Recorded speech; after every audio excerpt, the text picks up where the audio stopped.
ফিরলাম বিরতির পর, আলোচনায় ছিলাম, আলোচনায় থাকবো, অতনুদার প্রশ্নে ফিরবো। পাটুলিতে গোষ্ঠী কন্দল, জমি দখলের অভিযোগ উঠছে বারবার, তৃণমূল ভার্সেস তৃণমূল। দেখুন, জমির বিবাদ আর তৃণমূল কংগ্রেস এক করবেন না। এবার বিষয়টা হলো, শাসক দল যেহেতু আমরা, সেখানে অনেকে শাসক দলকে জড়িয়ে দেয়। জমি বিবাদে যদি কেউ জড়ায়, সেখানে জমি মাফিয়ারা বা জমির কারবারিরা জড়িত, সেখানে তৃণমূল কংগ্রেসের কোনো সম্পর্ক নেই। শাসক দলের অন্তর্দ্বন্দ্ব নেই, শাসক দলের কোনো অন্তর্দ্বন্দ্ব থাকলে এত ভালো রেজাল্ট হয়? কাউন্সিলর ভার্সেস কাউন্সিলররা কোনো দুজন মানুষের সবসময় যে কথাবার্তা এক জায়গায় থাকবে এরকম কোনো ব্যাপার না। কিন্তু দল কাউন্সিলর ভার্সেস সাংসদ, দলকে মিডিয়ার কথা বলছিলেন, যদি অন্তর্দ্বন্দ্ব থাকে তাহলে সেটা মিডিয়ার কাছে পৌঁছচ্ছে কি করে? প্রকাশ্যে বলছে তাপস রায় তৃণমূল কংগ্রেসের কোনোদিন বিরোধিতা করতে পারবে, সেটা আমি একজন রাজনৈতিক ছাত্র হিসাবে কোনোদিন বিশ্বাসই করতাম না। কিন্তু এই তাপস রায়ের ব্যক্তিগত ক্ষোভ ছিল সুদীপ বন্দ্যোপাধ্যায়ের বিরুদ্ধে। তিনি তার এই ব্যক্তিগত ক্ষোভটাকে মানে একদম রাজনৈতিক ক্ষোভের জায়গায় নিয়ে এসে একটা লোক রাতারাতি ভোটের আগে দল পরিবর্তন করে একটা দলে চলে গেল। এটাকে মেনে নিতে পেরেছিলেন? তৃণমূল কংগ্রেসের টিকিটেই উনি কিন্তু বিধায়ক ছিলেন তো। আর এটা প্রমাণিত হলো যে তৃণমূল কংগ্রেসের ছত্রছায়া থেকে বেরোলে তার অবস্থা কি হতে পারে। ব্যক্তি তাপস রায় রাজনৈতিক শিবির বদলে ফেলার পরেই তার রাজনৈতিক অবস্থান অনুযায়ী তিনি কতটা মানুষের কাছে গ্রহণযোগ্য, সেটা এই ভোটে প্রমাণিত। তাহলে কি কৌশিকদা, এক সময় তোমাদের তৃণমূল যুব ছাত্র নেতার চোখে যেই ভদ্রলোক, যেই মানুষটি একটা আইডল ছিল তাপস রায়, সকলেই বলতেন, সেই তাপস রায় কি তাহলে ভুল করেছেন? যে কথা সৌগত রায় বলেছেন রিসেন্টলি, ভুল করেছেন শুধু না, তার ভুলের জন্য আমরা ব্যথা পেয়েছি। কারণ তাপস রায়কে আমরা আমাদের একজন সিনিয়র নেতৃত্ব হিসাবে ভাবতাম। কৌশিকদা, বাংলায় তৃণমূল কংগ্রেস ভালো ফল করেছে আপনি জানালেন, তবে সেই ক্ষেত্রে কি মেন ফ্যাক্টর লক্ষ্মীর ভান্ডার? দেখো, লক্ষ্মীর ভান্ডার, শুধু লক্ষ্মীর ভান্ডার বলে লক্ষ্মীর ভান্ডারটাকে একদিকে করো না। আমি তোমায় একটা কথা বলছি, তৃণমূল রায় তিনিই বলেছেন যে লক্ষ্মীর ভান্ডারের জন্যই কিন্তু ভোট পাওয়া। তৃণমূল কংগ্রেস পশ্চিমবঙ্গে ক্ষমতায় আসবার পরে মমতা বন্দ্যোপাধ্যায় মানুষের পাশে দাঁড়ানোর জন্য অনেকগুলো জনমুখী প্রকল্প এনেছেন। তার মধ্যে কন্যাশ্রী আছে, তার মধ্যে যুবশ্রী রয়েছে, তার মধ্যে সবুজ সাথী আছে, তার মধ্যে লক্ষ্মীর ভান্ডার আছে। প্রকল্প পাবে, সুরক্ষা, শিক্ষা, এগুলো কিছু পাবে না। কে বলেছে শিক্ষা পাবে না? দুষ্কৃতি দৌরাত্ম বাড়ছে পুরো রাজ্য জুড়ে। দুষ্কৃতি দৌরাত্ম তো সিপিএম জামানায় অনেক বেশি ছিল, এখন কমেছে। প্রকাশ্যে শুট আউট, প্রকাশ্যে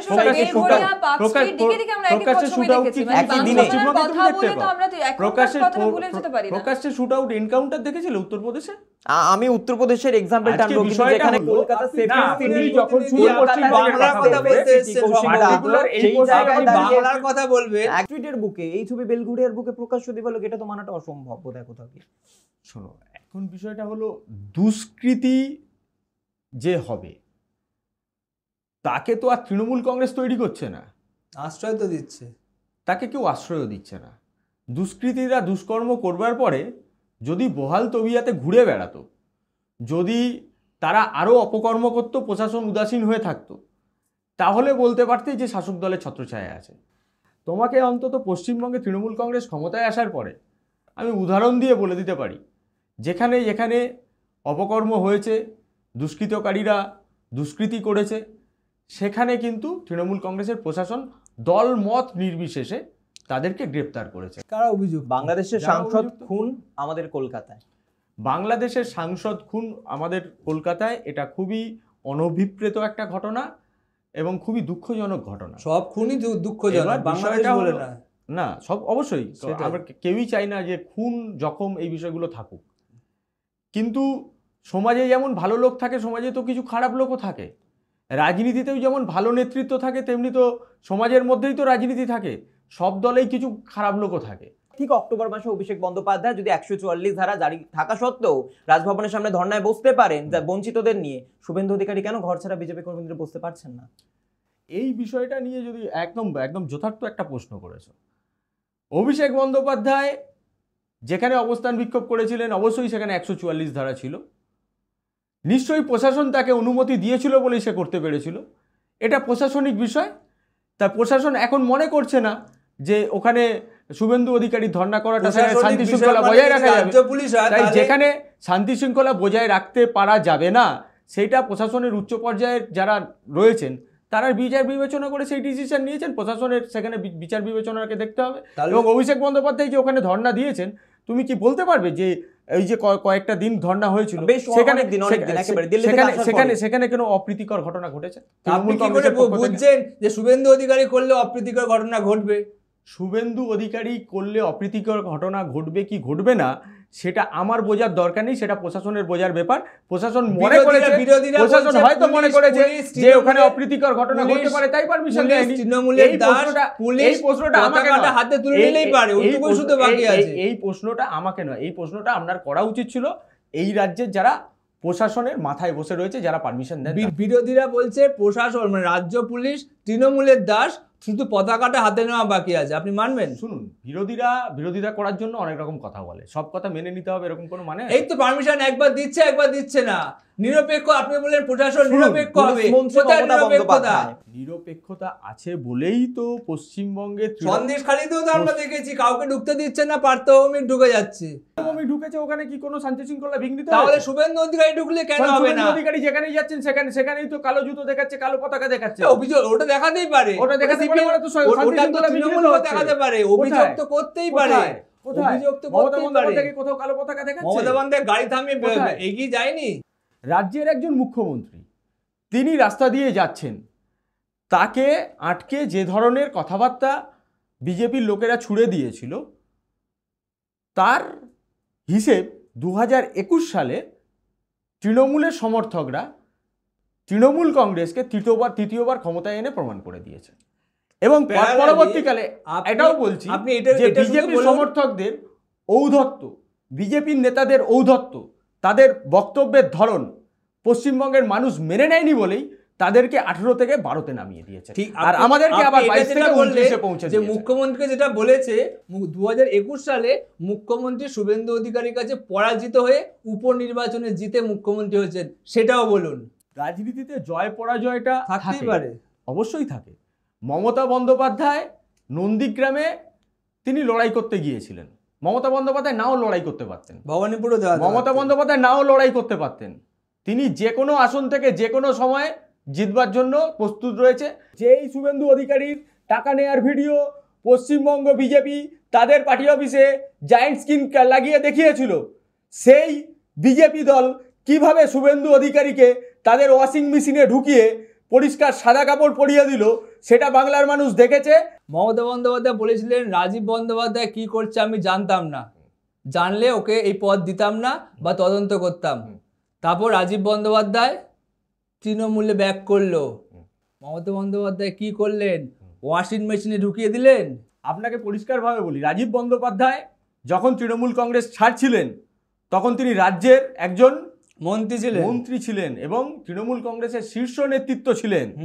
আর রাজীব বন্দ্যোপাধ্যায় যখন দলে ফিরলেন, এখন রাজীব বন্দ্যোপাধ্যায়কে দেখে আপনি বুঝতে পারবেন যে ওনার জায়গাটা 2021 সালের আগে কেমন ছিল আর এখন কেমন আছে। কি তদন্ত হয়েছে শুধু এইটুকু বলুন, তদন্তটা কি হয়েছে? ওয়াশিং মেশিনে ঢুকিয়েছেন। আমরা এখন সকলেই ফোকাসড, মিডিয়া ফোকাসড, জনগণ ফোকাসড এই যে 4 কেন্দ্রে উপনির্বাচন হবে সেই সমস্ত কেন্দ্র যেখানে হিসেব করলে দেখা যাচ্ছে রায়গঞ্জ, রানাঘাট দক্ষিণ, তার সঙ্গে বাগদা, যেটা বিজেপি তারা জয়ী হয়েছিল এবং সেই প্রার্থীরা দলবদল করে লোকসভায় তারা কিন্তু লড়াই করলো, কিন্তু তারা হেরে গেলেন। সেই প্রার্থীদেরই টিকিট দেওয়া হলো, একটা মুকুটমণি অধিকারী, অন্যদিকে কৃষ্ণ কল্যাণী। সেই জায়গায় দাঁড়িয়ে এই দলবদলের রাজনীতি যারা বিজেপি থেকে তৃণমূলে এলেন একসেপ্ট করতে পারেন? কোথাও খারাপ লাগে না? নাকি এটাও বলবেন দলের সিদ্ধান্ত বলে মেনে নিতে হয়? দলের সিদ্ধান্ত বলে শুধু না, দলের সিদ্ধান্ত তো অবশ্যই মানতে হবে। আমি একজন দলের অনুগত সৈনিক, দলের সিদ্ধান্ত তো অবশ্যই মানতে হবে। একটা জিনিস বুঝতে হবে যে রাজনীতিতে কিছু কৌশল কাজ করে। সেই সময় দাঁড়িয়ে যখন আমাদের দল অন্য দল ভাঙে তখন যেমন আমরা ব্যথা পাই, তেমনি ঠিক অন্য দল থেকে যখন আমরা ভেঙে নিয়ে আসি ততটাই আনন্দ পাই। মানুষ তো এই দল বদলটাকে প্রত্যাখ্যান করছে। তো আপনি যদি এই প্রশ্নটা ব্যক্তিগতভাবে আমাকে করেন তাহলে আমি দল বদলের বিরোধী। একদমই তাই, একেবারে কৌশল এই উত্তরে জানতে চাইছিলাম। আর যেই একটা আসন বাদ দিয়ে অর্থাৎ মানিকতলা বাদ দিয়ে বাদবাকি 3টে আসনই বিজেপির হাতে রয়েছে, আমরা জানি সেই লোকসভা কেন্দ্রগুলিতে বিজেপি এবার জিতেছে। টাফ হবে না লড়াইটা? শুনুন, রাজনীতিতে লড়াই সবসময় টাফ, সবসময় হাড্ডাহাড্ডি। আর হাড্ডাহাড্ডি লড়াই বলেই সেখানে লড়াইটা যেভাবে করার দরকার সেইভাবে তৃণমূল কংগ্রেস লড়বে এবং এই যে 4টে বিধানসভার উপনির্বাচন আছে সেখানে যাতে আমাদের প্রার্থীরা জয়লাভ করে তার জন্য যা যা ভাবে রাজনৈতিক পদক্ষেপ করা উচিত সেটা তৃণমূল একেবারে কংগ্রেসের শেষ প্রশ্ন, নেতৃত্বে তুমি করবে। যেহেতু একদম দক্ষিণ ছোট্ট কলকাতার, একটা- আমি একটা প্রশ্নটা করে নিই অতন্ত, আপনি দক্ষিণ কলকাতার দায়িত্বে তুমি একটা রয়েছো, একটা জায়গায় পদে তুমি রয়েছো, সেই জায়গায় দাঁড়িয়ে উত্তর কলকাতা মানিকতলা উপনির্বাচন, আমরা শ্রেয়া পাণ্ডেকে 3 বছর ধরে অনেক কাজ করতে দেখেছি, একদম অদূরেই বাড়ি শ্রেয়া পাণ্ডের কাকুরগাছিতে। মধুপর্ণাকে কিন্তু সেভাবে মানুষ চেনেনি, শুধুমাত্র মমতা কন্যা ছাড়া, মমতা বালা ঠাকুরের কন্যা ছাড়া। হঠাৎ করে টিকিট পেয়ে গেলেন, এটাও দলের সিদ্ধান্তের ওপরের জন্য শুধুমাত্র নাকি? দলের সিদ্ধান্ত শুধু শ্রেয়া না, পাণ্ডে বাদ, শ্রেয়া পাণ্ডের মা টিকিট পেলেন কিন্তু মধুপর্ণা পেয়ে গেলেন টিকিট, বিশ্বজিৎ দাস লড়লেন না। আমাদের দল নিশ্চয়ই ওখানে পর্যালোচনা করেছে, ওখানে দলের শীর্ষ নেতৃত্ব নিশ্চয়ই পর্যালোচনা করে দেখেছে যে কাকে অ্যাপ্রোপ্রিয়েট ক্যান্ডিডেট করলে সেই ক্যান্ডিডেট জিততে পারবে। শেষ করবো অতনুদার প্রশ্ন দিয়ে। সোহম, হুম। দলের থেকে কোনো স্টেপ নেওয়া হয়েছে? সোহম যে ঘটনা করেছে সেটা একদমই কাঙ্ক্ষিত ছিল না সোহমের কাছে, আমরা দুঃখিত এবং সেটার জন্য সোহম অন ক্যামেরা ক্ষমাও চেয়েছে এবং সেটা সমর্থনযোগ্য নয়। ধন্যবাদ কৌশিক দাকে আজকে আমাদের সঙ্গে থাকার জন্য। দল এখন ব্যস্ত উপনির্বাচনের কাছে, জোর কদমে চলছে প্রচার, তার সঙ্গে প্রস্তুতি, রণকৌশল নির্ধারণ হচ্ছে। তবে দল বদলের এই রাজনীতি কোনোভাবে ব্যক্তিগতভাবে মানেন না কৌশিক মাঝি, যিনি ব্যক্তিগতভাবেই কিন্তু তার উত্তর দিয়েছেন। কৌশিক দাকে ধন্যবাদ আজকে আমাদের সঙ্গে থাকার জন্য। অতনুদা তোমাকেও ধন্যবাদ, অমৃতা তোমাকেও ধন্যবাদ, আর আপনাদেরকেও ধন্যবাদ। আবারও দেখা হচ্ছে আগামী পর্বে ক্রস কিউর আরও একটি অন্য পর্ব নিয়ে। সঙ্গে থাকুন, চ্যানেল ওয়ানে চোখ রাখুন। নমস্কার, শুভরাত্রি।